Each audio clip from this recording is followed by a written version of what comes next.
Now, dear brothers and sisters, you who are familiar with the law, don't you know that the law applies only while a person is living? For example, when a woman marries, the law binds her to her husband as long as he is alive. But if he dies, the laws of marriage no longer apply to her. So while her husband is alive, she would be committing adultery if she married another man. But if her husband dies, she is free from that law and does not commit adultery when she remarries. So, my dear brothers and sisters, this is the point. You died to the power of the law when you died with Christ, and now you are united with the one who was raised from the dead. As a result, we can produce a harvest of good deeds for God. When we were controlled by our old nature, sinful desires were at work within us, and the law aroused these evil desires that produced a harvest of sinful deeds, resulting in death.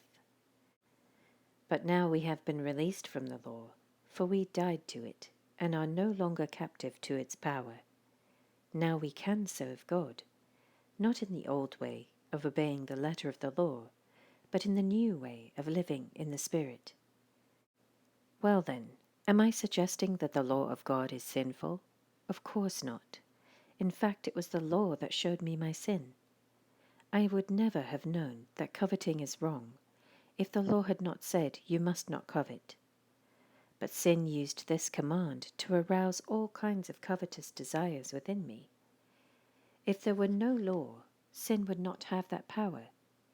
At one time I lived without understanding the law. But when I learned the command not to covet, for instance, the power of sin came to life, and I died. So I discovered that the law's commands, which were supposed to bring life, brought spiritual death instead. Sin took advantage of those commands and deceived me. It used the commands to kill me. But still, the law itself is holy, and its commands are holy and right and good. But how can that be? Did the law which is good cause my death? Of course not. Sin used what was good to bring about my condemnation to death. So we can see how terrible sin really is.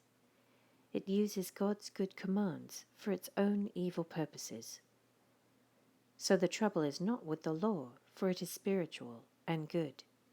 The trouble is with me, for I am all too human, a slave to sin. I don't really understand myself, for I want to do what is right, but I don't do it. Instead, I do what I hate. But if I know that what I am doing is wrong, this shows that I agree that the law is good.